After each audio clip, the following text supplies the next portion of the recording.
ദൈവനാമത്തിൽ ഏവർക്കും സ്നേഹവന്ദനം. നമ്മുടെ പ്രത്യേക പഠന വിഷയം ബൈബിളിനെ കുറിച്ചുള്ളതാണ്.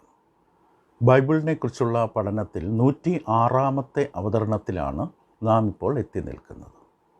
ദൈവം മനുഷ്യകുലത്തിൽ നൽകി തന്ന ഉന്നതമായ ഉദാത്തമായിട്ടുള്ള അനുഗ്രഹമാണ് ദൈവിക വെളിപാടുകൾ, ദൈവിക വചനങ്ങൾ, മനുഷ്യകുലത്തോടുള്ള ദൈവത്തിൻ്റെ അരുളപ്പാടുകൾ. ഇന്ന് നമുക്കതൊരു പുസ്തക രൂപമായി ദൈവകൈകളിൽ നിന്ന് നമ്മുടെ അടുക്കലേക്ക് എത്തിയിരിക്കുന്നു. നാം ഇതിനെങ്ങനെ കൈകാര്യം ചെയ്യുന്നു?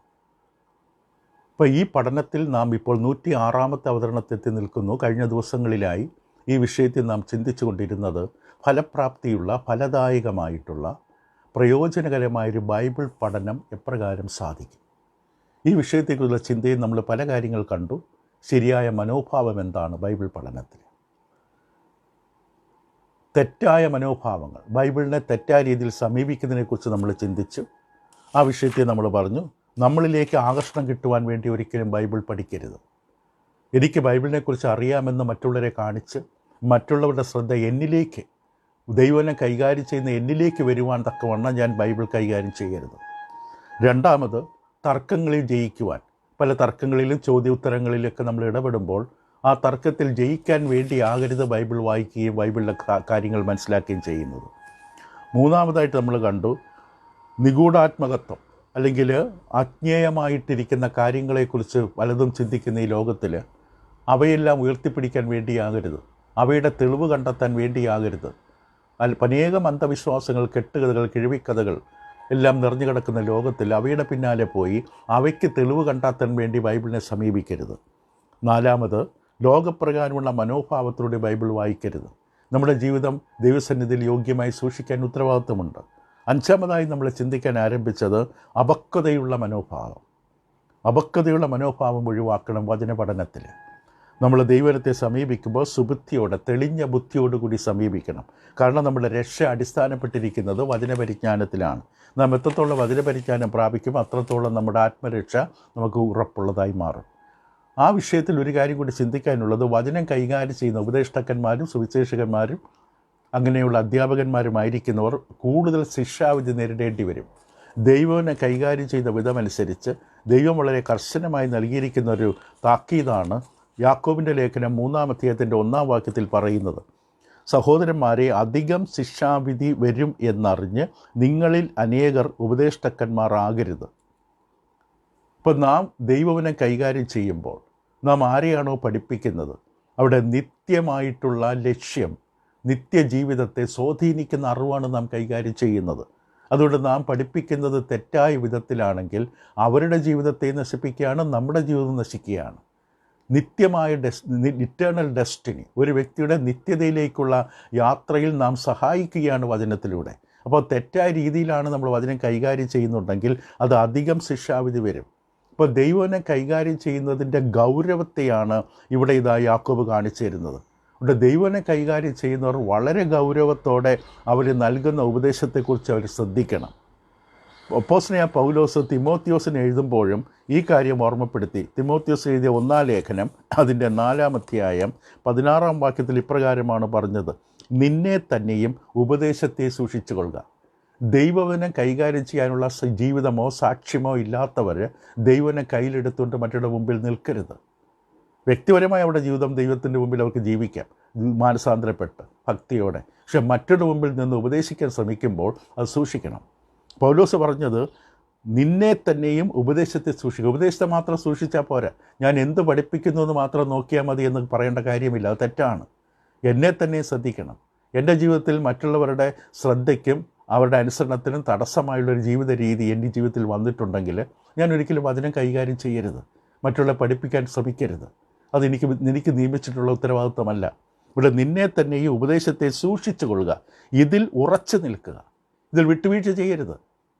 എനിക്കറിയാമെന്ന് പറഞ്ഞുകൊണ്ട് ഞാൻ ഒരുപക്ഷെ ഏതെങ്കിലും തരത്തിലുള്ള അധർമ്മം ചെയ്ത വ്യക്തിയോ അതിക്രമം ചെയ്ത വ്യക്തിയോ പിടിച്ചുപറി നടത്തി പോലീസ് സ്റ്റേഷനിലോ അല്ലെങ്കിൽ ജയിലിലോ 10 വർഷം കിടന്ന വ്യക്തിയോ ഒക്കെ ആകും. പക്ഷേ ജീവിതത്തിന് യാതൊരു മാറ്റമില്ലാത്ത വ്യക്തിയാണ് ഞാൻ. വചനം എടുത്തുകൊണ്ട് ഇറങ്ങരുത്. എൻ്റെ ജീവിതം അതേപോലെ എന്തെങ്കിലും മറ്റുള്ള മുമ്പിൽ പരസ്യമായി എല്ലാവർക്കും അറിയാവുന്ന ഒരു തിന്മ എൻ്റെ ജീവിതത്തിൽ സംഭവിച്ചിട്ടുണ്ട് എങ്കിൽ നമുക്ക് മാനസാന്തരപ്പെടാം തീർച്ചയായും. പക്ഷേ ചില സ്വഭാവങ്ങൾ, ചില വൈകല്യങ്ങൾ പരസ്യമായി ഇങ്ങനെ ഉയർന്നു നിൽക്കും.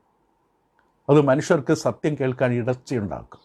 അത് നമുക്കറിയാമെങ്കിൽ, അതിനുള്ള ബോധം നമുക്കുണ്ടെങ്കിൽ നമ്മൾ വചനമെടുത്തുകൊണ്ട് പരസ്യമായി നിൽക്കുകയോ പ്രസംഗിക്കുകയോ ക്ലാസ് എടുക്കുകയോ ഒരിക്കലും ചെയ്യരുത്. അതാണ് പൗലോസ് ഇവിടെ പറയുന്നത്. ജീവിതത്തെ സൂക്ഷിക്കണം. ദൈവനെ കൈകാര്യം ചെയ്യണമെന്ന് ആഗ്രഹമുള്ളവർ ഇവിടെ ജീവിതത്തെ സൂക്ഷിക്കണം. വചനവിരുദ്ധമായ യാതൊരു കാര്യങ്ങളും ഇടപെടരുത്.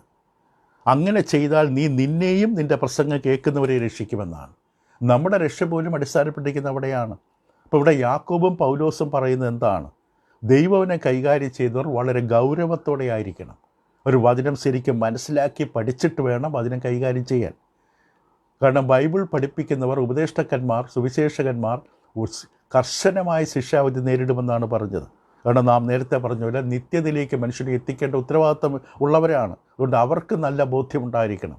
അവർ കാട്ടുന്ന വഴി നിത്യതയിലേക്കുള്ള ദൈവികമായ വഴി തന്നെയാണെന്നുള്ള ഉറപ്പും നിശ്ചയവും അവർക്കുണ്ടായിരിക്കണം. അതുകൊണ്ട് വളരെ ഗൗരവത്തുള്ളത് കാണണം. കൂടാതെ നാലാമതായിട്ട് നമ്മൾ വചന പഠനത്തിൽ നമ്മൾ ചിന്തിക്കുന്നത് ശരിയായിട്ടുള്ള ചില സ്വഭാവങ്ങൾ, ചില പരിശീലനങ്ങൾ, ബൈബിൾ പഠിക്കാൻ സഹായകരമായ ചില പരിശീലനങ്ങൾ. അപ്പോൾ നാം അതാണ് ഇനി പറയാൻ പോകുന്നത്. ഇത് നമുക്ക് ഇതിനോട് കൂട്ടിച്ചേർക്കാൻ ഓരോരുത്തർക്കും ഇത് പൊതുവായി ചിലത് മാത്രം പരാമർശിക്കുന്നതേ ഉള്ളൂ. നമ്മുടെ ജീവിതത്തിൽ ദൈവനെ കൈകാര്യം ചെയ്യുമ്പോൾ അതിൻ്റെ പരമാവധി പ്രയോജനം നമുക്ക് ലഭിക്കുവാൻ നാം ശ്രദ്ധിക്കേണ്ട ചില കാര്യങ്ങൾ, ചില പരിശീലനങ്ങൾ. ഒന്നാമത്, നിരന്തരമായി ബൈബിൾ വായിക്കുക. നിരന്തരമായി ബൈബിൾ വായിക്കുക. അത് ക്രമമായിട്ട് വായിക്കുക, നിരന്തരമായിട്ട് വായിക്കുക. അപ്പോൾ നിരന്തരമായി എല്ലാ ദിവസവും വായിക്കണം. അപ്പം വർഷത്തിൽ ഒരിക്കലെങ്കിലും പഴയ നിയമഗ്രന്ഥം മുഴുവനും വായിക്കുന്നത് നല്ലതാണ്. 2 മാസത്തിലൊരിക്കൽ പുതിയ നിയമം വായിച്ചു പോകുന്നത് അനുഗ്രഹമാണെന്ന് പറയാറുണ്ട്. 2 മാസത്തിലൊരു പ്രാവശ്യം പുതിയ നിയമം വായിക്കുക. അല്ലെങ്കിൽ എല്ലാ ദിവസവും 1 മണിക്കൂറെങ്കിലും വചന വായനയ്ക്കായി വേർതിരിക്കുക. ഇതെല്ലാം നിർദ്ദേശങ്ങളാണ്. വചന വായനയിലും വചന പഠനത്തിലും കൂടുതൽ ഫലപ്രാപ്തി ഉണ്ടാകാൻ വേണ്ടിയുള്ള നിർദ്ദേശങ്ങളാണ്. ഇതിലേറ്റവും പ്രധാനം എന്താണ്? നാം വായിക്കുന്ന കാര്യങ്ങളെക്കുറിച്ച് ധ്യാനിക്കുക. എന്താണ് വായിച്ചത് എന്ന് വായിച്ചു കഴിയുമ്പോൾ, കേട്ട് കഴിയുമ്പോൾ നമുക്ക് ബോധ്യമുണ്ടാകണം. അനേക രൂപകങ്ങളുണ്ടാകാം, പലവിധത്തിലുള്ള പ്രയോഗങ്ങളുണ്ടാകാം, ഉദാഹരണങ്ങളുണ്ടാകാം, മാതൃകകളുണ്ടാകാം, ഉപമകളുണ്ടാകാം. ഇതെല്ലാം നാം പൂർണ്ണമായും മനസ്സിലാക്കണമെങ്കിൽ വായിക്കുന്നതും കേൾക്കുന്നതും നാം ധ്യാനിക്കണം. അത് വളരെ ആവശ്യമാണ്. അല്ലെങ്കിൽ ബൈബിളിൽ ഉദാഹരണത്തിന് ഒരു പുസ്തകം പലതവണ വായിക്കാം. സുവിശേഷ പുസ്തകങ്ങളിൽ മത്തായി, മർക്കോസ്, ലൂക്കോസ്, യോഹന്നാൻ ഏതെങ്കിലും ഒരു പുസ്തകം തിരഞ്ഞെടുത്ത് പലതവണ അത് വായിക്കുക. പലതവണ വായിക്കുക. ഒരു തവണ വായിച്ചാൽ ചടങ്ങ് തീർക്കുകയല്ല, പലതവണ വായിക്കുക. ഇങ്ങനെ നിരന്തരമായി വായിക്കുന്നതിലൂടെ വചനത്തെ മൊത്തം, ആ പുസ്തകത്തെക്കുറിച്ചുള്ള നമ്മുടെ അറിവ് വർദ്ധിക്കും. പലതവണ വായിക്കുമ്പോൾ, ആദ്യത്തെ തവണ വായിക്കുമ്പോൾ ഓടിച്ച് വായിച്ചു പോകും, രണ്ടാമത് കുറച്ചും കൂടെ ശ്രദ്ധിക്കും, ഒരുപക്ഷെ മൂന്നാമത്തെ തവണയായിരിക്കും കുറച്ചും കൂടി വായിച്ച് പരിചയത്താൽ കുറേ കൂടി നമ്മൾ ശ്രദ്ധിക്കാൻ പോകുന്നത്. അങ്ങനെ ആ പുസ്തകത്തിൻ്റെ മൊത്തം ആശയം നമുക്ക് കിട്ടും. ഒരു യഥാർത്ഥമായ ബൈബിളിനെക്കുറിച്ചുള്ള മൊത്തം ചിത്രം കിട്ടാനത് സഹായിക്കും. അത് നമ്മുടെ ഹൃദയത്തെയും മനസ്സിനെയും കൂടുതലായിട്ട് ബലപ്പെടുത്തുകയും ചെയ്യും. നമുക്ക് ഓർമ്മ കൂടുതലായിട്ടുണ്ടാകും നമ്മൾ വായിച്ച വിഷയത്തെക്കുറിച്ച്. അപ്പോൾ എല്ലാ ബൈബിൾ വിദ്യാർത്ഥികളും കൃത്യമായ ക്രമമായുള്ള ഒരു സമയം സൂക്ഷിക്കണം ബൈബിൾ വായിക്കാൻ. അതാണ് അടുത്തത് പറയാൻ പോകുന്നത്. അപ്പോൾ നമുക്ക് ക്രമമായ, റെഗുലറായ, എല്ലാ ദിവസവും സൂക്ഷിക്കേണ്ട ഒരു സമയം വേണം ബൈബിൾ വായനയ്ക്കായി. ഒരു സമയം വേർതിരിക്കണം നമുക്ക് ആരോഗ്യമുള്ള സമയത്ത്. അനേക മനുഷ്യർക്ക് വചനം പഠിക്കാൻ ആഗ്രഹമുണ്ട്, പക്ഷേ അവരുടെ ജീവിതത്തിലൊരു അച്ചടക്കമില്ല. ജീവിതം താറുമാറായി കിടക്കുകയാണ്. എന്തിനാണ് പ്രാധാന്യം കൊടുക്കേണ്ടത് എന്ന്, മുൻഗണന കൊടുക്കേണ്ട വിഷയത്തെക്കുറിച്ചുള്ള ശ്രദ്ധയില്ലാത്തത് കൊണ്ട് ഒരു സമയം വചന വായനയ്ക്കായി മാറ്റിവെക്കാൻ പറ്റുന്നില്ല. രാവിലെ പന്ത് കളിക്കാൻ പോകും, ടെന്നീസ് കളിക്കാൻ പോകും, ഓടാൻ പോകും, നടക്കാൻ പോകും, ചെടി നനയ്ക്കാൻ പോകും, എല്ലാം ചെയ്യും. പക്ഷേ ഇതെല്ലാം ചെയ്യുന്നത് തെറ്റല്ല. പക്ഷേ അതിനൊക്കെ മുമ്പ് ചെയ്യേണ്ട ഒരു കാര്യമുണ്ട്. രാവിലെയാണ് സമയം കിട്ടുന്നതെങ്കിൽ വചനം വായിക്കണം, വചനം വായിച്ച് ചിന്തിക്കണം, അതിൻ്റെ സമയം വേർതിരിക്കണം, അതൊരു അച്ചടക്കമാക്കി മാറ്റണം. യാതൊരു കാരണവശാലും അത് വിട്ടുവീഴ്ച ചെയ്യരുത്. അനേകം ആൾക്കാർ, ദൈവമക്കളായിട്ടുള്ളവർക്ക് കുറ്റബോധം തോന്നാറുണ്ട് ബൈബിൾ വായിക്കാൻ കൃത്യമായൊരു സമയമില്ല എന്നുള്ളത് കൊണ്ട്. പക്ഷെ അത് മാറ്റണം. കൃത്യമായൊരു സമയം പാലിക്കണം. രാവിലെ അത്രയ്ക്കും ജോലിയുണ്ടെങ്കിൽ ഒരു 15 മിനിറ്റ്, അരമണിക്കൂർ മുമ്പ് എഴുന്നേൽക്കണം. ആ സമയം ബൈബിൾ വായിക്കണം. ഫലപ്രദമായ ബൈബിൾ പഠനത്തിന് ഒരു അച്ചടക്കമുള്ള ജീവിതം, മാറ്റിവെച്ചൊരു സമയമുണ്ടാകണം ബൈബിൾ വായിക്കാനും പഠിക്കാനും. ചിലർ അതിരാവിലെ സമയം കണ്ടെത്തും, മറ്റു ചിലർ വൈകുന്നേരമായിരിക്കാം. എപ്പോഴാണെന്നുള്ളത് പ്രശ്നമല്ല, രാവിലെ ആയാലും വൈകുന്നേരമായാലും ആ ക്രമം പാലിക്കണം. രാവിലെയാണ് വായിക്കാൻ തീരുമാനിച്ചാൽ രാവിലെ തന്നെ വായിക്കണം, വൈകുന്നേരമാണെങ്കിൽ വൈകുന്നേരം തന്നെ വായിക്കണം. വണ്ടി ഓടിച്ചുകൊണ്ടിരിക്കുമ്പോൾ ബസ്സിൽ ഇരുന്നുകൊണ്ട് വായിക്കരുത്, ഇയർഫോൺ ചെവിയിൽ വെച്ചുകൊണ്ട് ബൈബിൾ വായിക്കരുത്. അത് ധ്യാനിക്കാൻ സമയം കിട്ടില്ല, വണ്ടി ഓടിക്കുന്ന ശ്രദ്ധ നഷ്ടപ്പെടും. ഒരു സമയം വേർതിരിക്കണം, വചനവുമായിട്ടിരിക്കണം. മൂന്നാമത് ഒരു സ്ഥലം തീരുമാനിക്കണം ദൈവന വായനയ്ക്ക്. ഇത് പൊതുവായിട്ടുള്ള നിർദ്ദേശങ്ങളാണ്, നിങ്ങൾക്ക് നിങ്ങളുടെ സൗകര്യമനുസരിച്ച് പുതിയ കാര്യങ്ങളും കൂട്ടിച്ചേർക്കാം. ഒരു സ്ഥലം തീരുമാനിക്കണം, എവിടെ ഇരുന്നാണ് ബൈബിൾ വായിക്കേണ്ടത്. മറ്റ് ശല്യങ്ങളില്ലാതെ, മറ്റ് തടസ്സങ്ങളില്ലാത്ത സ്ഥലം. കുട്ടികൾ കളിച്ചുകൊണ്ടിരിക്കുന്നതിൻ്റെ ഇടയ്ക്കോ, റേഡിയോ ഓൺ ചെയ്തിരിക്കുന്നതിൻ്റെ ഇടയ്ക്കോ, അപ്പുറത്തെ മുറിയിൽ TV വെച്ചുകൊണ്ടിരിക്കുന്നതിൻ്റെ അടുത്തിരുന്നോ, മറ്റ് മൃഗങ്ങൾ, വളർത്തു മൃഗങ്ങളുടെയൊക്കെ ബഹളത്തിൻ്റെ ഇടയിലോ, അല്ലെങ്കിൽ മറ്റേതെങ്കിലും തരത്തിലുള്ള തടസ്സങ്ങളിൽ നിന്ന് മാറി വേണം നിങ്ങളുടെ ഏകാഗ്രത, ശ്രദ്ധ വചന വായനയിൽ വയ്ക്കുവാൻ. ഇങ്ങനെയുള്ള ശബ്ദങ്ങളും തടസ്സങ്ങളുമെല്ലാം ഉള്ളതിൻ്റെ ഇടയിൽ ഇരുന്നു കൊണ്ട് എനിക്ക് ബൈബിൾ വായിച്ചിട്ടൊന്നും മനസ്സിലാകാൻ പറ്റുന്നില്ല എന്ന് പരാതി പറയരുത്. നാം കൃത്യമായ സ്ഥലം കണ്ടെത്തണം. നമ്മുടെ തടസ്സങ്ങൾ കുറവാണെങ്കിൽ നമുക്ക് അതിൻ്റേതായ അനുഗ്രഹം ഉണ്ടാകും. എപ്പോഴും തടസ്സമുള്ള സ്ഥലത്താണ് ഇരുന്ന് വചനം വായിക്കുന്നതെങ്കിൽ നമുക്കതിൽ നിന്ന് ഒരു അനുഗ്രഹവും ഉണ്ടാകില്ല. ഈ തടസ്സങ്ങൾ നമ്മുടെ ശ്രദ്ധയെ മാറ്റും, ഏകാഗ്രത ഉണ്ടാകില്ല, നമുക്ക് ദേഷ്യമുണ്ടാകും, വചന വായനയെ തടസ്സപ്പെടുത്തും. കോപത്തോടുകൂടിയുള്ള കോപത്തിൻ്റെ മനോഭാവമുള്ളവർക്ക് ബൈബിൾ ശാന്തമായി വായിക്കാൻ പറ്റില്ല. അത് വളരെ ശ്രദ്ധിക്കണം. അപ്പോൾ ഏത് സ്ഥലം തിരഞ്ഞെടുത്താലും അത് തടസ്സങ്ങളില്ലാത്ത സ്ഥലമായിരിക്കണമെന്ന് ഉറപ്പ് വരുത്തുക. നാലാമതായി വചന വായനയും പ്രാർത്ഥനയും. പ്രാർത്ഥന, ധ്യാനം, ഉപവാസം ഇതൊക്കെയുള്ള ബന്ധമുണ്ട്. ഉപവാസം എന്നുള്ളത് വ്യക്തിപരമായ തീരുമാനമാണ്, ആരെയും അടിച്ചേൽപ്പിക്കേണ്ട നിയമങ്ങളല്ല. പക്ഷെ വചന പഠനത്തിന് പ്രാർത്ഥന വേണം, വചന പഠനത്തിൽ ധ്യാനം വേണം. ചില സന്ദർഭങ്ങളിൽ ചില ഗൗരവമായ വിഷയങ്ങൾ കൈകാര്യം ചെയ്യുമ്പോൾ, വായിക്കുമ്പോൾ നാം അതിനുവേണ്ടി ഒരു ദിവസം മുഴുവൻ അല്ലെങ്കിൽ ഒരു അര ദിവസം ആഹാരമെല്ലാം ഉപേക്ഷിച്ച് അതിനുവേണ്ടിയുള്ള ധ്യാനത്തിലും ചിന്തയിലും പ്രാർത്ഥനയിലും ആകേണ്ടി വരും. അത് വ്യക്തിപരമാണ്. ഫലപ്രദമായ ജീവിതം നമുക്കുണ്ടാകണമെങ്കിൽ ഇത് ചേർന്ന് പോകണം. നാം എന്തിനാണ് വചനം പഠിക്കുന്നത്? ആത്മീകമായി വളരാൻ വേണ്ടിയാണ്, നമ്മുടെ വിശ്വാസം വർദ്ധിക്കാൻ വേണ്ടിയാണ്, നാം കുറച്ചുകൂടി ആത്മസ്വഭാവമുള്ളവരായി മാറാൻ വേണ്ടിയാണ്. ഇതൊരു ചടങ്ങല്ല.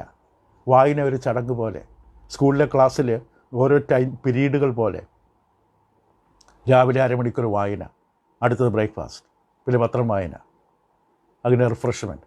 ഇങ്ങനെ ഒരു ചടങ്ങല്ല ഇത്. നമ്മുടെ ജീവിതത്തെ മൊത്തം സ്വാധീനിക്കാൻ പോകുന്നൊരു ക്രമമാണിത്. വിശ്വാസത്തിൽ വളരണം, കൂടുതൽ ആത്മസ്വഭാവമുള്ളവരായി മാറണം, ദൈവനത്തിൻ്റെ പരിജ്ഞാനം മറ്റുള്ളവർക്ക് പകർന്നു കൊടുക്കാൻ കഴിയണം. അപ്പോൾ അതുകൊണ്ട് ബൈബിൾ പഠിക്കുന്നത് അറിവ് സമ്പാദിക്കാൻ വേണ്ടിയാകരുത്, ഒരു ക്ലാസ് എടുക്കാനോ പ്രസംഗിക്കാൻ വേണ്ടിയുള്ള നോട്ടിന് വേണ്ടിയാകരുത്. നമ്മൾ പഠിക്കുന്ന വിഷയത്തെക്കുറിച്ച് പ്രാർത്ഥിക്കണം, ആ പഠിക്കുന്ന വിഷയത്തെ ധ്യാനിക്കണം, വീണ്ടും അതിനെക്കുറിച്ച് അല്പസമയം ചിന്തിക്കണം. വളരെ നല്ലതാണ് വചനം വായിക്കുന്നതിന് മുമ്പ് അല്പനേരം പ്രാർത്ഥിക്കുക. ദൈവമേ, ന്യായപ്രമാണത്തിൽ അത്ഭുതങ്ങളെ കാണേണ്ടത് എൻ്റെ കണ്ണ് തുറന്നു തരണം. വചനം നിൻ്റേതാണ്, ദൈവത്തിൻ്റെ വചനമാണ്, ദൈവാത്മാവിനാൽ ദൈവശ്വാസീയമാണ്. അതിൻ്റെ അനുഗ്രഹങ്ങൾ ലഭിക്കേണ്ടതിന്, അതിൻ്റെ ഉൾക്കാഴ്ച ലഭിക്കേണ്ടതിന് ദൈവത്തോട് പ്രാർത്ഥിക്കണം. വചന വായനയ്ക്ക് ശേഷവും പ്രാർത്ഥിക്കണം. വചന വായനയോടെ ലഭിച്ചതായ ആത്മീക സത്യങ്ങൾ ജീവിതത്തിൽ പ്രാവർത്തികമാക്കാൻ, പരിശീലനത്തിൽ കൊണ്ടുവരാൻ ദൈവകൃപയ്ക്ക് വേണ്ടി പ്രാർത്ഥിക്കണം. അത് വളരെ ആവശ്യമാണ്. ചില സമയങ്ങൾ വേർതിരിച്ച് കൂടുതലായിട്ട് ധ്യാനിക്കേണ്ടി വരും. അപ്പോൾ ദൈവനം വായിക്കുമ്പോൾ അത് തുടർച്ചയായിട്ട് അരമണിക്കൂർ വായിക്കേണ്ട കാര്യമില്ല. ഒരു 10 മിനിറ്റ് വായിച്ചതിന് ശേഷം വായിച്ചതിലേക്കൊന്ന് തിരിഞ്ഞു നോക്കുക. സുപ്രധാനമായ ചിന്തകൾ എന്താണ്, അതിനെ ഒന്നുകൂടെ ധ്യാനിക്കുക. ഈ 10 മിനിറ്റ് കൊണ്ട് ഞാൻ വായിച്ച സുപ്രധാനമായ ആത്മീക ആലോചന എന്താണ്, ദൈവം തന്നെ വെളിപ്പെടുത്തിയത് എന്താണ്, വചന വായനയിലൂടെ ദൈവത്തെക്കുറിച്ചുള്ള എന്ത് പരിജ്ഞാനമാണ് എനിക്കിന്ന് ലഭിച്ചത്, അതൊന്ന് പിന്നിലേക്കും തിരിഞ്ഞു നോക്കുക. എന്നിട്ട് വീണ്ടും വായന തുടരുക. അങ്ങനെയുള്ള വായനയാണ് കൂടുതൽ ഫലപ്രദമായി തീർന്നിട്ടുള്ളത് എന്ന് കണ്ടെത്തിയിട്ടുണ്ട്. 30 മിനിറ്റ് തുടർച്ചയായിട്ട് വായിച്ചുകൊണ്ടിരിക്കുകയും അത് അവസാനം ആദ്യം വായിച്ചതിൻ്റെ ബന്ധം നഷ്ടപ്പെടുകയും ചെയ്യുന്നതിനേക്കാളും ഈ 10 മിനിറ്റ് വായിച്ചിട്ട് അതൊന്ന് നിർത്തി ഒന്ന് തിരിഞ്ഞു നോക്കി വായിച്ചതെന്താണ്, ദൈവം പറഞ്ഞതെന്താണ്, ദൈവം തന്നെ എങ്ങനെയാണ് വെളിപ്പെടുത്തിയിരിക്കുന്നത്, പ്രായോഗികമായി ഞാൻ സ്വീകരിക്കേണ്ട നടപടികൾ എന്തൊക്കെയാണ് എന്നൊക്കെ ഒന്ന് പുനർചിന്തനം ചെയ്ത് ഒന്ന് ധ്യാനിക്കുന്നത് വളരെ നല്ലതാണ്. എന്നിട്ട് മുന്നോട്ട് പോവുക, തുടർന്ന് വീണ്ടും വായിക്കുക. അങ്ങനെയുള്ളവർ കൂടുതൽ കാര്യങ്ങൾ ഓർമ്മയിലിരിക്കുമെന്നുള്ളതാണ് പഠനം കണ്ടെത്തിയിട്ടുള്ളത്. 5-ാമതായിട്ട് വചനം മനഃപ്പാഠമാക്കുക. അത് വളരെ പ്രധാനമാണ്. തുടർച്ചയായിട്ട് ചെയ്യുക. നല്ല വചനം പഠന വിദ്യാർത്ഥികൾ നിരന്തരമായി ദൈവവചനം മനഃപ്പാഠമാക്കും. കുഞ്ഞിലേ അത് ചെയ്ത് ശീലിക്കുന്നത് നല്ലതാണ്. അതുകൊണ്ട് പല ഗുണങ്ങളുണ്ട്. ദൈവവചനം മനഃപ്പാഠമാക്കുന്നതിലൂടെ ആ മനഃപ്പാഠമാക്കാൻ ഉപയോഗിക്കുന്ന വാക്യത്തെ നാം കൂടുതൽ ധ്യാനിക്കും. ഉദാഹരണത്തിന് വിശ്വാസം കേൾവിയാലും കേൾവി ക്രിസ്തുവിൻ്റെ വചനത്താലും വരുന്നു. ഈ വാക്യമാണ് ഇന്ന് മനഃപ്പാഠമാക്കാൻ ആഗ്രഹിക്കുന്നെങ്കിൽ ഇപ്പം തുടർച്ചയായിട്ട് റോമലേഖനം വായിച്ചുകൊണ്ടിരിക്കുന്ന ഒരാൾ 10-ാം അധ്യായത്തിൽ എത്തിയപ്പോഴാണ് ഈ വാക്യത്തിൻ്റെ പ്രാധാന്യം മനസ്സിലാക്കിയത്. അപ്പോൾ ആ വാക്യത്തെ ഒന്ന് മനഃപ്പാഠമാക്കുകയാണ്. പല പ്രാവശ്യം മനസ്സിൽ ഉരുവിടും. വിശ്വാസം കേൾവിയാലും കേൾവി ക്രിസ്തുവിൻ്റെ വചനത്താലും വരുന്നു. അപ്പോൾ ദൈവവചനത്തിൻ്റെ പ്രാധാന്യമൊക്കെ മനസ്സിൽ വരും. കൂടുതൽ ഊന്നൽ നമ്മുടെ ശ്രദ്ധ അതിൽ കൊടുക്കും. അത് വളരെ നല്ലതാണ്. രണ്ടാമത്, വചനം മനഃപ്പാഠമാക്കുന്നതിലൂടെ നമ്മൾ കൂടുതൽ പ്രയോജനമുള്ളവരായി മാറും. ദൈവനെ കൈകാര്യം വളരെയധികം തവണ ചിന്തിച്ച് നമ്മൾ മനഃപ്പാഠമാക്കുമ്പോൾ അവിടെ മനസ്സിൽ തങ്ങി നിൽക്കുകയാണ്, മനസ്സിൽ നിക്ഷേപിച്ചിരിക്കുകയാണ്. അത് മറ്റോട് സംസാരിക്കുമ്പോൾ ദൈവത്തിൻ്റെ പ്രാധാന്യം വിശ്വാസ വികാരമല്ല, വിശ്വാസ വചനത്തിലൂടെ വരുന്നതാണ്. വിശ്വാസമാണ് ഒരു മനുഷ്യൻ്റെ ജീവിതത്തിലെ അടിസ്ഥാനം എന്നൊക്കെ പറയുമ്പോൾ ഈ വചനം നമ്മുടെ മനസ്സിൽ കിടക്കുന്നതുകൊണ്ട് നമുക്ക് കൂടുതൽ ഫലപ്രാപ്തിയോടുകൂടി പ്രയോജനകരമായി വരെ കൈകാര്യം സാധിക്കും. മൂന്നാമത്, ദൈവനെ മനഃപ്പാഠമാക്കുന്നതോടുകൂടി അല്ല ആ തത്വം നമുക്ക് മനസ്സിലാക്കാൻ പറ്റും. ആ തത്വത്തിൽ കൂടുതൽ ഊന്നൽ കൊടുക്കാൻ പറ്റും. വിശ്വാസത്തിൻ്റെ ഉത്ഭവം എവിടെയാണ്? ദൈവം വെളിപ്പെടുത്തിയ വചനം അതോ ദൈവം പറഞ്ഞതുപോലെ വിശ്വസിക്കുമ്പോൾ പാറമേൽ നിൽക്കുന്ന അനുഭവത്തോടു കൂടി ഉറപ്പോടെ നിൽക്കാൻ കഴിയും. ലോകം മനുഷ്യർ എന്ത് അഭിപ്രായം പറഞ്ഞാലും ദൈവത്തിൻ്റെ വചനത്തിൽ ആശ്രയിക്കുമ്പോൾ കിട്ടുന്ന അനുഗ്രഹത്തെക്കുറിച്ച് ആ വചനം ധ്യാനിച്ചപ്പോൾ എനിക്ക് വളരെയധികം ഉറപ്പ് കിട്ടി. ആ തത്വം എൻ്റെ ഉള്ളിൽ ഗ്രഹിച്ചു. നാലാമത്,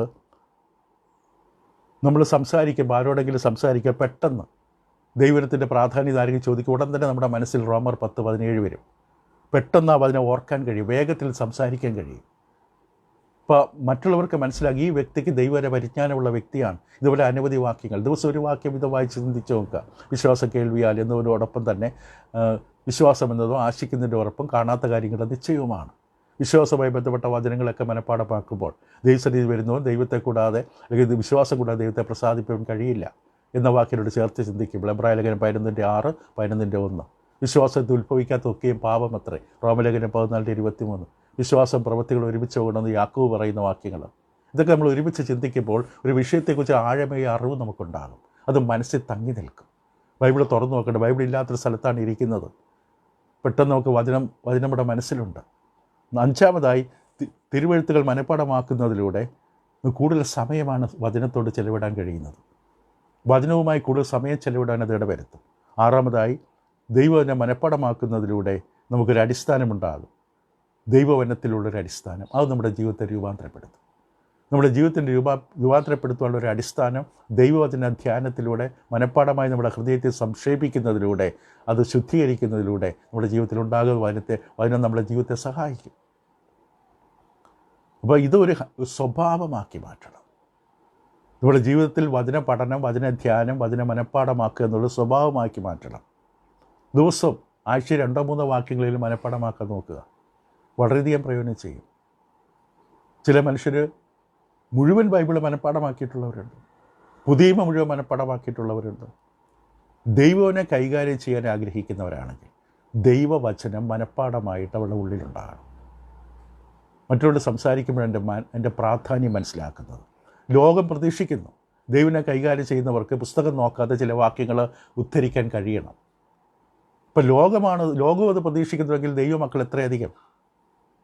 ഇത് ശ്രദ്ധിക്കണം. അഞ്ചാമത്. ആറാമതായി, കഴിയുന്നിടത്തോളം ദൈവനം മറ്റുള്ളവരോട് പങ്കുവെക്കണം. എല്ലാവരും പ്രാസംഗികരാകാൻ, ഉപദേഷ്ടാക്കന്മാരാകാൻ പറ്റില്ല. പക്ഷെ എല്ലാവർക്കും അതിനെ കൈകാര്യം ചെയ്യാം. നമ്മുടെ വീട്ടിലുള്ള മക്കളോട്, ഭാര്യയോട്, ഭർത്താവിനോട്, അയൽവക്കത്തോട്, സ്കൂളിലുള്ളവരോട്, കഴിവിൽ കണ്ടുമുട്ടുന്നവരോട്, നമ്മുടെ സുഹൃത്തുക്കളോടൊക്കെ വചനം പങ്കുവയ്ക്കണം.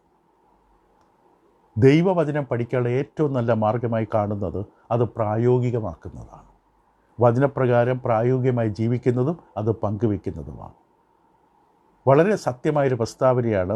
അധ്യാപകൻ കുട്ടികളെക്കാളും കൂടുതൽ അറിയുന്നവനാണ്, കൂടുതൽ പഠിക്കുന്നവനാണ്. കാരണം അത് ശരിയാണ്. കാരണം അധ്യാപകൻ പഠിപ്പിക്കാൻ വേണ്ടി കുറേയധികം സമയം ചെലവിട്ടാണ് ഇത് ക്രമീകരിക്കുന്നത്. അപ്പോൾ എന്താണോ നാം പഠിച്ചത് അത് നമ്മുടെ മനസ്സിൽ തങ്ങി നിൽക്കും. ശരിക്കും പഠിച്ചതാണെങ്കിൽ മനസ്സിൽ തങ്ങി നിൽക്കും, മനസ്സിലത് സ്വാധീനിക്കും. അതാണ് ശരിക്കും നമുക്ക് സംസാരിക്കാൻ, പഠിപ്പിക്കാൻ കൂടുതൽ ഉത്തേജനം തരുന്നത്. ഇവിടെ നാം പഠിക്കണം. പ്രധാനമായിട്ട് 2 കാരണങ്ങൾ നമ്മൾ പഠിക്കേണ്ടതിനെക്കുറിച്ച് പറഞ്ഞ് ഇന്നത്തെ അവതരണം അവസാനിപ്പിക്കട്ടെ. 2 കാരണങ്ങൾ. ഒന്ന്, നമ്മൾ പഠിക്കേണ്ടത് നമ്മുടെ ആത്മീകമായ വളർച്ചയ്ക്ക് വേണ്ടി. ആത്മീകമായി വളരണം. ഒരു ചെടി നട്ടാൽ ആ ചെടി അതിൻ്റെ സമയമനുസരിച്ച് അത് വളർന്നുകൊണ്ടിരിക്കണം. ആത്മീകമായി എല്ലാ ദൈവമക്കളും വളരണം. അത് വചനമാണ് അതിനുള്ള മാർഗം. രണ്ടാമത്, നാം പഠിക്കേണ്ടതിൻ്റെ കാരണം മറ്റുള്ളവരോട് ദൈവവചനം പങ്കുവയ്ക്കാൻ നാം കടപ്പെട്ടിരിക്കുന്നു. നമുക്ക് നൽകിയത് മറ്റുള്ളവർക്ക് കൊടുക്കാനാണ്. ഇത് സൗജന്യമായി കിട്ടിയതാണ്. ഈ അറിവും ഈ പരിജ്ഞാനവും അനേകം ആൾക്കാരുടെ നിത്യരക്ഷയ്ക്ക് കാരണമാകുന്ന അറിവാണ്. അനേകം ജീവിതങ്ങളെ നിത്യതയിലേക്ക്, തേജസ്സിലേക്ക് നടത്തുവാൻ സഹായിക്കുന്ന ജ്ഞാനമാണ്. ഇത് മൂടി വയ്ക്കരുത്. ഇത് പങ്കുവയ്ക്കണം. അതിന് നമുക്കറിയണം. സത്യം യഥാർത്ഥമായി വിഭാഗിക്കാൻ അറിയണം. രക്ഷയ്ക്ക് വേണ്ടത് എന്താണെന്ന് അറിയണം. ഒരാൾ എങ്ങനെയാണ് ആത്മരക്ഷ പ്രാപിക്കുന്നത്, സുവിശേഷം എന്താണെന്ന് അറിയണം. കർത്താവ് യേശുവിൽ വിശ്വസിക്കുവാൻ, പാപങ്ങളെക്കുറിച്ച് മാനസാന്തരപ്പെടാൻ, ക്രിസ്തുവിലുള്ള വിശ്വാസം ഏറ്റുപറഞ്ഞ് ക്രിസ്തുവിനോട് ചേരുവാൻ, മരണമടക്കം ഉയർപ്പിനോട്, ക്രിസ്തുവിൻ്റെ മരണമടക്കം ഉയർപ്പിനോട് സ്നാനപ്പെട്ട് ദൈവത്തിൻ്റെ ആത്മാവിനെ ദാനമായി ലഭിക്കുന്ന ആ ദൈവ പദ്ധതിയെക്കുറിച്ച് നല്ല ബോധ്യമുണ്ടെങ്കിലേ മറ്റൊരാളത് പറഞ്ഞു കൊടുക്കാൻ പറ്റും. ഞാൻ രക്ഷിക്കപ്പെട്ടതിൻ്റെ മാർഗം എനിക്ക് വ്യക്തമല്ലെങ്കിൽ ഞാൻ ആരോടും പറയില്ല. ഞാൻ രക്ഷിക്കപ്പെട്ടത് എങ്ങനെയാണ്? ദൈവകൃപയാലാണ്. അതിന് ഞാൻ അനുസരിച്ച മാർഗങ്ങൾ എന്തൊക്കെയാണ്? ഹൃദയപൂർവ്വം ഞാൻ അനുസരിച്ച സുവിശേഷം എങ്ങനെയാണ്, എന്താണ് എന്ന് എനിക്ക് ബോധ്യം വേണം. എന്നിട്ട് എൻ്റെ ചുറ്റുമുള്ള ജനങ്ങൾ നശിച്ചു കിടക്കുന്നതിനെക്കുറിച്ചുള്ള തിരിച്ചറിവുണ്ടാകണം. ഞാൻ കടക്കാരനാണെന്നുള്ള ബോധ്യം വേണം. എനിക്ക് കൃപയാൽ കിട്ടിയ ഈ രക്ഷ മറ്റുള്ളവർ കൊടുക്കാൻ വേണ്ടിയാണ്. ഞാൻ കടക്കാരനാണ്. എൻ്റെ ചുറ്റുമുള്ള ജനത്തോട് ഞാൻ കടക്കാരനാണ്. ഞാൻ എങ്ങനെ ഈ കടം വീട്ടി തീർക്കും? അതിന് വചനം പഠിക്കണം, വചനം അറിയണം. എൻ്റെ കടം വീട്ടാൻ എന്നെ സഹായിക്കും. അവരുടെ ആത്മരക്ഷയ്ക്ക് വേണ്ടി എനിക്ക് സംഭാവന ചെയ്യാൻ കഴിയുന്നതാണ്. എനിക്ക് കിട്ടിയ അറിവ് പങ്കുവയ്ക്കണം. ഈ പങ്കുവയ്ക്കുന്നതോറും അറിവ് വർദ്ധിച്ചുകൊണ്ടേയിരിക്കും. ഒഴുകുന്ന വെള്ളം ഇങ്ങനെ വൃത്തിയായിക്കൊണ്ടേയിരിക്കും. ഇത് പങ്കുവയ്ക്കുന്നവർ കൂടുതൽ ബലപ്പെടും, കൂടുതൽ നിറച്ചു തരും ദൈവം. നാം അത്രയും പങ്കുവയ്ക്കാൻ വേണ്ടി, പഠിപ്പിക്കാൻ വേണ്ടി നാം വചനത്തിൽ ഒരുങ്ങും. ദൈവം കൂടുതൽ അനുഗ്രഹിക്കും. ഇത് ചില സൂചനകളാണ്. നമുക്ക് തുടരാം. ഇതിൽ ചില കാര്യങ്ങൾ കൂടി ഇനി ചിന്തിക്കാനുണ്ട്. നമ്മുടെ അടുത്ത അവതരണത്തിൽ അവയെക്കുറിച്ച് പറയുന്നതാണ്. ഇതൊക്കെ കേട്ടു, ഇതൊക്കെ മനസ്സിലാക്കി ദൈവനെ പഠിക്കണമെന്ന് ആഗ്രഹമുണ്ട് എങ്കിൽ കൃത്യമായി ഒരു സമയം തീരുമാനിക്കുക, ഒരു സ്ഥലം തീരുമാനിക്കുക. പ്രാർത്ഥനയോടുകൂടി തന്നെ വായിക്കുക. വായിച്ചിട്ട് ഇടയ്ക്ക് നിർത്തിയിട്ട് എന്താണ് വായിച്ചതെന്ന് ചിന്തിക്കുക. അത് പ്രായോഗിക തലത്തിൽ എത്തിക്കാൻ ശ്രമിക്കുക. പ്രാർത്ഥനയോടുകൂടി ആരംഭിക്കുക, അവസാനിപ്പിക്കുകയും ചെയ്യുക. വചനങ്ങൾ മനഃപ്പാഠമാക്കി പഠിക്കുക. കഴിയുന്നിടത്തോളം ദൈവം ഒരുക്കി തന്ന സാഹചര്യങ്ങൾ. ശിഷ്യന്മാരോട് ഉപദേശിച്ച ശേഷം വലയിറക്കാൻ പറഞ്ഞു, അനുഭവത്തിലേക്ക് കൊണ്ടുവരാൻ പറഞ്ഞു. പഠിച്ച പാഠം ദൈവം നമുക്ക് അവസരം തരും. നാം കേട്ടതും പഠിച്ചതുമായ കാര്യങ്ങൾ മറ്റുള്ളവരോട് പങ്കുവയ്ക്കാനുള്ള അവസരം തരും. അവസരം തരുമ്പോൾ കണ്ണടയ്ക്കരുത്, കണ്ടില്ലെന്നടിക്കരുത്. തീർച്ചയായും ലഭിച്ച അവസരം. ശബരിക്കാരി സ്ത്രീയോട് ക്രിസ്തു സംസാരിച്ചു. അവളുടെ ആത്മരക്ഷയ്ക്കുള്ള സത്യം പറഞ്ഞു കൊടുത്തു. സത്യദൈവത്തെ ആരാധിക്കുള്ള മാർഗം പറഞ്ഞു കൊടുത്തു. അവൾ ഉടൻ തന്നെ തൻ്റെ സ്വന്തം പട്ടണത്തിലേക്ക് പോയി. അവളത് പങ്കുവെച്ച്, മറച്ചു വെച്ചില്ല. സദ്വാർത്ത പങ്കുവയ്ക്കാനുള്ളതാണ്. ഇത് പങ്കുവയ്ക്കുന്നവർ വർദ്ധിച്ചു വരും നമ്മുടെ അറിവ്. ഇത് നിങ്ങളെ സഹായിക്കട്ടെ. തുടരാം അടുത്ത പഠനത്തിൽ.